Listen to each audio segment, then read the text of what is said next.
అందరికీ స్వాగతం అండి. ఇప్పుడు నేను చెప్పబోయే కథ పరమానందయ్య శిష్యుల కథలో ఒక కథ. అయితే మరి పరమానందయ్య గారు అమరేశ్వర అగ్రహారంలో తన గృహానికి చేరుకుని వీధి గుమ్మం దాటి లోపలికి అడుగు పెడుతూనే భ్రమరం, ఓహోయ్ భ్రమరం అని పిలిచాడు. ఆ పిలుపు విన్నంతనే 16 ఏళ్ల వయసు ఆడపిల్ల చిరునవ్వు నవ్వుతూ ఇంట్లోకి నుంచి బయటకు వచ్చి నీళ్ళ చెంబుతో ఆయనకి నదిస్తూ, అమ్మ మడి కట్టుకుని వంట చేస్తోంది నాన్నగారు అని చెప్పింది. పరమానందయ్య గారి చెంబులో నీళ్లతో కాళ్ళు కడుక్కొని, ఓహో అందుకనా ఇల్లంతా ప్రశాంతంగా ఉంది, అన్నయ్య లేరమ్మా అని అడిగారు. ఆ పిల్ల కనుబొమ్మలు ఎగరేస్తూ, ఎవరు ఆ 7 మందమతులా అని అడిగింది. పరమానందయ్య గారు నొచ్చుకుంటూ, తప్పు కళ్యాణి, వయసులో నీకంటే పెద్దవాళ్ళు, అలా హేళన చేయకూడదు అన్నారు. ఆయన మాట పూర్తవుతుండగానే లోపల నుంచి ఆయన భార్య రుసరుసలాడుతూ వచ్చి, ఆహా అంటే ఏమవుతుందంట, ఒక గానొక్క ఆడపిల్ల, ఇది పెళ్ళిడికొచ్చింది, వీళ్ళేమో చాలని సంపాదన మీది, దానాలు స్వీకరించరు, మీ అన్నగారుల యజ్ఞాలు హోమాలు చేయించి సంభావనలు దక్షిణలు తీసుకోరు, తాతల నాటి ఆస్తి ఐశ్వర్యం యావత్తు ఆయన గారి వాటా కిందకి ఇచ్చి అప్పడప్పులు మీ వాటా కింద మార్చుకున్నారు, మీ అప్పులు ఎలా తీరుస్తాము, ఈ పిల్లదాని పెళ్ళి ఎలా చేస్తాము అని నేను ఏడుస్తుంటే ఇంటి మీద 7 తెచ్చిపెట్టారా, ఏం పెట్టను, ఎక్కడి నుంచి తెచ్చిపెట్టను, వాళ్ళకి పొట్టకొస్తే అక్షర ముక్క రాదు, ఇలాంటి బుద్ధిహీనుణ్ణి మన పిల్ల అన్నయ్య అని పిలవాలా, మీకు అసలు మతుందా అంటూ రుసరుసలాడింది భ్రమరాంబ.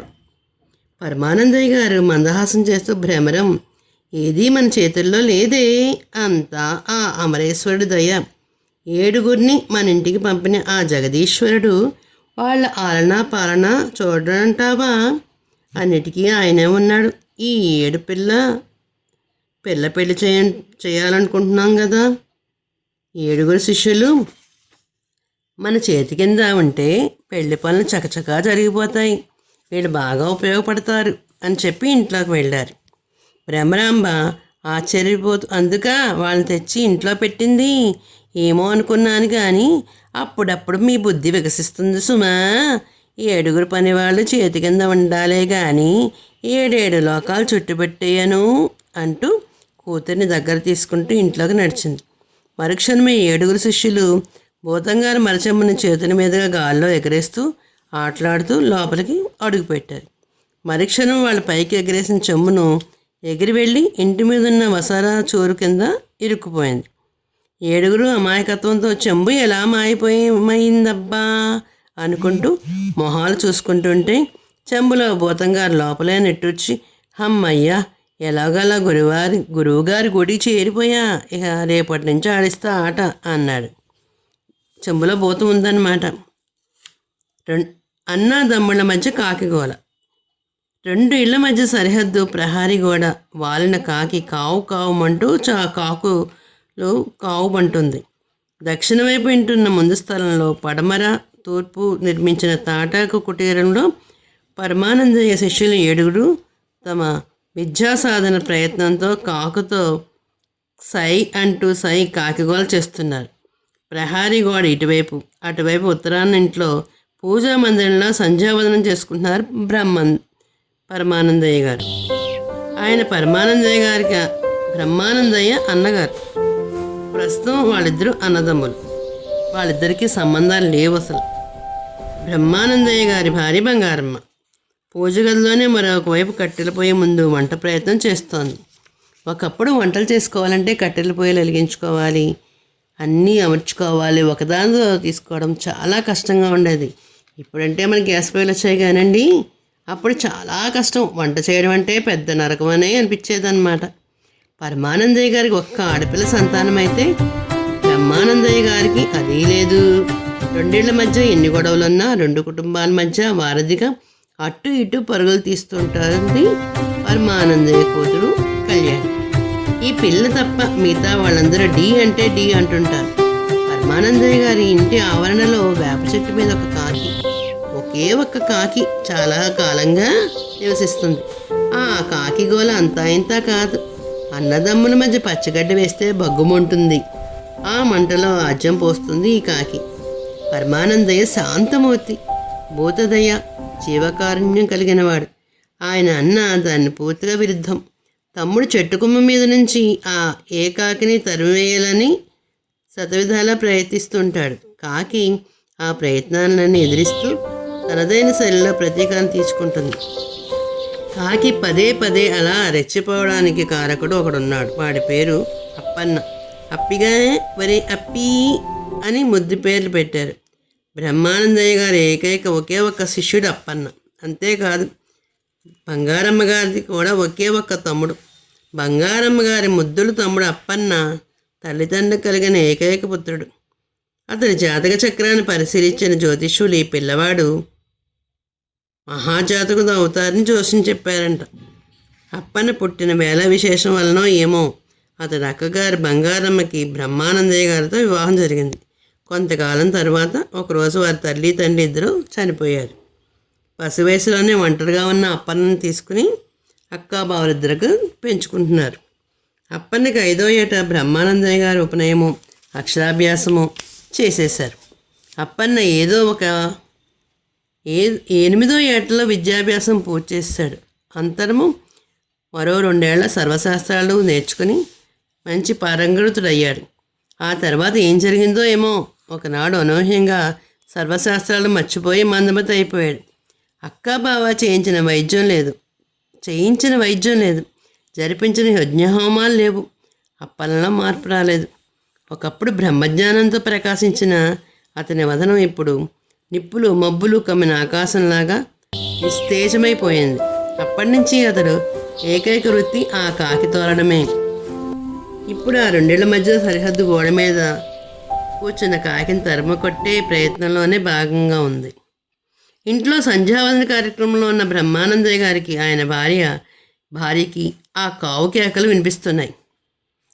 బంగారమ్మ పొయ్యి దగ్గర నుంచే భర్తను హెచ్చరిస్తూ వింటున్నారా అంది. బ్రహ్మానందయ్య తలపుతో వింటున్నాం. ఆ కాయకమండ ఆగడాలు అరుపులు మా చెవుల్లో హోరెత్తుతున్నాయి. మాకే కానీ తపస్సెత్తు ఉంటే కంటి చూపుతో దాన్ని కాల్చి భస్మం చేసేవాడిని అన్నాడు. బంగారమ్మ చొరచొరా చూస్తూ నీ బొంద రాతేమిటే కూతురా అంటే కోతమొగుడు దొరికాడులే అమ్మా అన్నట్టు మీకంత శక్తే ఉంటే నా కర్మ ఇలా ఎందుకు ఏడుస్తుందండి? నే చెప్పేది ఆ కాకిగోల గురించి కాదు. 10 ఏళ్ళుగా దాని కాకిగోల, 25 ఏళ్ళుగా మీ ముదన స్టవ్ కప్పులు గోల విని విని అలవాటైపోయింది. నే వింటున్నది ఈ కాకిగోల గురించి కాదు, మీ తమ్ముడి గారి కొత్త శిష్యుల విద్యాభ్యాస గోల వినిపిస్తోందా అంది విసుగ్గా. బ్రహ్మానందయ్య మళ్ళీ తల పరికించి వింటున్నా కోతికి కొబ్బరికాయ దొరికినట్టు మా తమ్ముడికి కొత్తగా ఈ ఏడిపించే 7 దొరికాడ్రా. ఒకడి గాత్రం ఆట, ఇంకోటి మృదంగం అంట, మరొకటి వీణట, ఒక వెధవ నాట్యం అంట, కవిత్వం అట, మంత్రం అట, తంత్రం అట. 7 వెధవాయల్ని 7 విద్యల్లో నిష్ఠాతం చేసేస్తాడట. వాడికే ఓ అంటే ఢమ్ రాదు. వాడు వీళ్ళకేం నేర్పిస్తాడటే అన్నాడు ఏకసక్యంగా. బంగారం నిప్పులు చెరిగేలాగా ఒక చూపు చూసి అదంతా నాకు అనవసరం, మీ తమ్మయ్య గారి కంటే మీరే గొప్ప అని నిరూపించుకోవాలంతే. ఆయన ఆ 7 ఎలా తెచ్చుకున్నారో అవన్నీ మీరే మన అప్పగారికి నేర్పించాలి అంటూ అంది. బ్రహ్మానందయ్య గతుక్మని అవేం నాకు తెలియని వాటిని పైగా 7 నేర్పే విద్యల్ని ఒక్కడిని ఎలా నేర్పనే అన్నాడు భయంగా. బంగారం భద్రకాళ్ళలాగా గురుక్మంటూ ఏమో ఎలా నేర్పుతారో నాకు అనవసరం. నేర్పకపోతే మీరు, నేర్చుకోకపోతే మా అప్పగాడు నా చేతుల్లో అని మాట పూర్తి చేయకుండా గరిటతో గరిటె మిఠా పీఠా పెమ్మని విసిరేసి, అయ్యో నామతి మండా, ఇవాళ మంగళవారం కదూ, నాకు మౌనవ్రతం, ఆ సంగతే మర్చిపోయా, అనవసరంగా నన్ను మాట్లాడించేశారు అంటూ పొయ్యి వైపు వెళ్ళి వంటగదిలో చూసుకుంటూ వంట ప్రయత్నంలో ఉండిపోయింది. బ్రహ్మానందయ్య తేరుకుంటూ చేయాల్సిన అర్థాంతం అంతా చేసేశాక నీకు మౌనవ్రతం గుర్తుకొచ్చిందేమిటి? ఈ 7 ఏం నేర్చుకుంటున్నారో మా తమ్మయ్య వాళ్ళకేం నేర్పుతున్నాడో, వాళ్ళు ఎక్కడి నుంచి దాపురించారో నా ప్రాణానికి అని వాపోయాడు. సరిగ్గా అదే సమయంలో కావు కావుమంటూ కాకిగోలు వినిపించింది బయట నుంచి. బ్రహ్మానందయ్య గారికి ఒళ్ళు మండిపోయి, ఓసి నీ అమ్మ కడుపు కాలే, నువ్వెక్కడి నుంచి దాపురించావే నా ప్రాణానికి అరుస్తూ తన ముందు పడి ఉన్న గరిటె తీసి కోపంగా బయటికి విసిరేశాడు. బాణంలో దూసుకు వెళ్ళి గద్దె ఇంటి ముందు చూరేట పీమని తగిలి కింద పడుతుంటే అమ్మో అని చిన్న అరుపు. ఆ వెంటనే ఎంత దెబ్బ కొట్టావురా భడవా అన్న గొంతు వినిపించింది. ఆ గొంతు విని లుక్కుపడ్డారు బ్రహ్మానందయ్య గారు. ఇంటి బయట వసారాలో ఎవరూ కనిపించట్లేదు. మరి ఆ కొత్త గొంతు ఎవరిది? వసారా చూరు మాట్లాడిందా లేక? ఇంతలో ఇంటి వసారా చూరులో దూర్చి ఉన్న గాజు సీసా మూత ఊడి పడుతుంటే సీసాలోంచి బుసబుసమంటూ పొగలు బయటకు వచ్చి ఒక ఆడబోతం బయటకు వచ్చింది. ఓహో, నా సొగసే అని, నా రాజదాసుడు కాదా అని కూండాగాలు తీస్తుంది. ఆ కొత్త గొంతుకు విని కాకిని తరుపుతున్న అప్పన్న చివాలన తలదిప్పాడు. మరుక్షణమే పొగలా మారి సీసాల్లో దూరిపోయింది ఆడబోతం. తన కళ్ళకి ఎవరూ కనిపించకపోయేసరికి అప్పన్న అనుమానంతో ఎవరహో అన్నాడు. తెలుగువారి దీపకాంత్కి లైక్ చేసి, షేర్ చేసి, సబ్స్క్రైబ్ చేసి కామెంట్ రూపంలో పెట్టండి. మరొక సంఘటన గురించి మరీ ఇంకో రోజు చెప్పుకుందాం అయితే మరి.